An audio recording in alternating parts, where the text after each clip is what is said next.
Salut, c'est Trado, je suis content de vous retrouver pour la mise à jour de l'analyse technique du CAC 40. Alors aujourd'hui, le CAC 40 a abandonné 1,3%, corrigeant la hausse très impressionnante de la veille qui s'était établie à plus de 2%, 2,4%. Un pas en avant, un pas en arrière. On attend que les répercussions du variant Omicron soient davantage cernées par les scientifiques et par les économistes. Pour l'instant, c'est la lecture et on doit s'attendre à des évolutions en dents de scie, de manière complètement erratique tant qu'on n'en saura pas davantage. En tout cas, parfois, il vaut mieux se fier à l'analyse graphique puisque pour l'instant, ça reste quand même assez propre et assez sous contrôle. Je vous rappelle que l'objectif serait a priori d'aller chercher un contact avec le bas du canal noir ici, vous voyez. Ce serait classique, on va dire, sans que ce soit une nécessité. Cela voudrait dire descendre encore à terme de 4%. Alors, ça dépend où on descendra et on touchera le bas du canal. Ça peut faire aussi uniquement 2,8% si on latéralise jusqu'au point de contact. Mais en tout cas, beaucoup de traders envisagent que ce soit l'objectif en cours. Deuxième objectif, une fois cassé ce canal, si on le casse, aller chercher le support hebdomadaire des 6400, 6450. De toute manière, la machine est cassée. Il faudrait repasser au-dessus de la résistance journalière des 7112, 7182 pour relancer la dynamique haussière. Pour l'instant, on peut s'attendre davantage à une latéralisation, voire une baisse plutôt qu'à une continuation de la hausse pour faire des sommets. Je vous rappelle que pour l'instant, si on regarde les données annuelles pour regarder où on en est au niveau de la progression depuis 2021, vous voyez, on en est pour l'instant à quand même plus de 22%. Ça reste quand même une excellente année et donc on ne peut pas non plus trouver des bonnes raisons de monter sans avoir évacué les doutes sanitaires et économiques. Alors, je considère que le gap 6903-7047 est un gap de rupture. Évidemment, la clôture au-dessus de ce gap de rupture ou même son simple comblement remettrait en cause la continuation de la baisse. Pour l'instant, on n'y est pas. On a grappillé un petit peu hier et puis après, on a congestionné. Le chandelier japonais du jour est un doji. Les dojis sont signes d'incertitude. Ça tombe bien, c'est exactement ce à quoi on est en train d'assister. Longue mèche haute, ou plutôt un corps étroit avec une mèche haute et une mèche basse, donc c'est de l'incertitude. Si on ajoute ce chandelier du jour au chandelier précédent, eh bien on obtient une forme particulière de doji qui n'est, enfin de harami qui n'est pas très dangereuse. Par contre, on a un inside bar ici. Inside bar, vous prenez n'importe quelle couleur de bougie 1, n'importe quelle couleur de bougie 2, et la bougie 2 est incluse dans les marges de variation de la bougie 1, ça s'appelle un inside bar. Il faut savoir que ça se trade et on risque d'avoir des mouvements explosifs. Alors si vous voulez le faire, ce qu'on fait généralement, c'est qu'on assiste, on met des ordres à seuil de déclenchement dès qu'on franchit une borne ou une autre, et ensuite dès qu'on passe en dessous, eh bien on spécule à la baisse avec un stop loss assez court, un stop de protection assez court, ou dès qu'on passe au-dessus, on achète. Bref, ce sont des techniques assez courantes chez les day traders. Donc, tout ça pour dire qu'il risque d'y avoir une accélération dans un sens, on ne sait pas lequel, mais le sens du trade sera celui de la cassure. La bougie Akinashi du jour montre l'incertitude également, puisque vous pouvez le voir, c'est une bougie avec mèche haute et mèche basse, donc ça confirme l'attentisme ambiant. Et au niveau des indicateurs techniques, on a plusieurs choses. Tout d'abord, la moyenne mobile à 7 jours qui est descendante et au-dessus de cours, la tendance immédiate et baissière.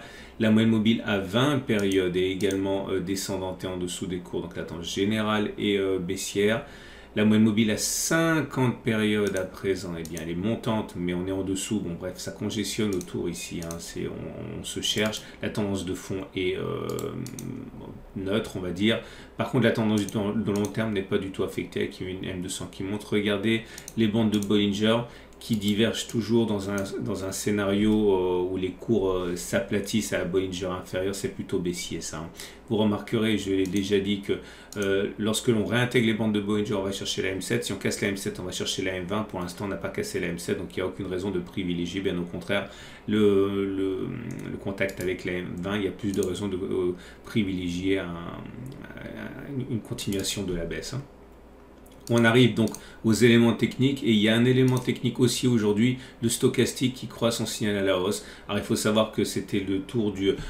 hier c'était le RSI qui avait donné son signal de très court terme haussier. Bon, ce sont des signaux que j'utilise qui sont très nerveux pour éventuellement anticiper la suite. Mais il faut savoir que étant donné que ce sont des signaux qui sont très nerveux, ils ont tendance à être moins fiables que les autres. Mais en tout cas voilà, c'est le deuxième signal très haussier, enfin haussier que l'on a aujourd'hui. On regarde les bougies l'Ishimoku et là aussi rien à dire de plus, hein, ça reste quand même globalement faiblement haussier car on est au-dessus d'un nuage bleu, hein, autrement dit la tendance de fond est haussière. Par contre la Kijun est plate, et on est en dessous, et la Tenkan est descendante, on est en dessous, autrement la tendance générale est neutre et la tendance immédiate est plutôt baissière. Je l'ai dit, je le répète, la zone qui intéresse les traders Ishimoku pour acheter, c'est ça, parce qu'il y a plein de plats de SSB et plein de SSA qui traînent par là, donc ça sera défendu par les traders Ishimoku, hein.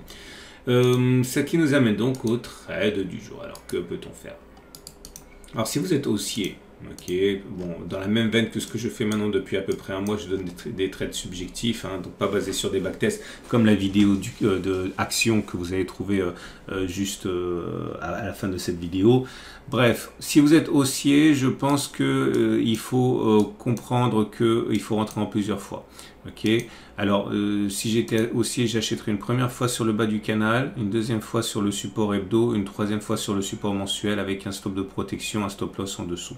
Ok, mon objectif serait de retourner ici. Alors c'est pour ça que c'est pas mal d'investir notamment avec des CFD ou des Turbo 24 parce que les mises d'entrée sont assez faibles, hein. Je vous rappelle que cette séquence est sponsorisée par mon partenaire IG dont je suis client moi-même, hein, pour le trading. Donc j'achèterai en 3 fois ici, ici, ici, ou alors pour les plus difficiles, une fois ici, une fois là, donc 50%, 50%, mais on peut varier aussi, hein, 30, 70, il n'y a pas de raison. En tout cas, ce qui est sûr, c'est qu'on veut gagner l'argent qui nous sépare de cette résistance journalière avec un stop loss en dessous. Si on veut spéculer à la baisse, c'est tout à fait possible, ça l'est de plus en plus à mesure que l'on remonte d'ailleurs, hein, puisque vous le savez, l'idée c'est de mettre un stop de protection au-dessus de la résistance journalière, puisque en clôture ça voudrait que la tendance haussière est relancée, et de viser le support hebdo. Le problème c'est que si on le fait maintenant, on le sait très bien, le ratio gain-risque n'est pas bon, puisqu'on risque de gagner moins 5%, puisqu'on spécule à la baisse avec un stop loss à 7%, c'est pas bon, mais si on renforce la deuxième fois, par exemple sur la résistance journalière, là par contre ça devient excellent, 3,6% de gain pour 8% de hausse, bon, vous avez votre ratio gain qui est super 1, c'est pas mal du tout. Quant à moi, vous le savez, je suis rentré ici. J'ai pas pris mes profits, vous le savez également. J'ai dit que j'ai remplacé mon stop initial par un stop suiveur et c'est le SAR. Donc voilà, clairement ça veut dire que le moment où on touchera le SAR, je sortirai, et puis si on va chercher mon objectif, et bien tant mieux. C'est pas ce que j'avais prévu au début, mais ils se sont pas prévus se sont pas passés comme j'avais prévu. Vous le savez si vous avez suivi les dernières vidéos. En tout cas voilà, moi j'ai cristallisé une position gagnante a priori. C'est une excellente journée. Je vous invite à regarder ce week-end la vidéo sur l'accumulation rationnelle sur les indices. Il y a plein d'entrées envisageables sur les trackers États-Unis, sur les marchés émergents. Bref, si vous pensez que les marchés seront plus hauts dans 5 ans, dans 10 ans, dans 15 ans, dans 20 ans, bref, quand vous partirez à la retraite ou dans un futur proche que maintenant, il faut savoir utiliser ma méthode d'accumulation rationnelle. C'est bien mieux que le dollar cost average puisque vous optimisez ça. Bref, regardez cette vidéo, il y a eu beaucoup d'opportunités. Ça sera ce week-end également l'analyse technique de l'or parce que, bon, mine de rien, on dirait que l'inflation n'est pas transitoire. À demain pour la mise à jour. Et là, n'oubliez pas, si vous avez aimé, ça me fait toujours plaisir, likez mes vidéos et si ce n'est pas déjà fait, abonnez-vous pour ne pas louper les mises à jour.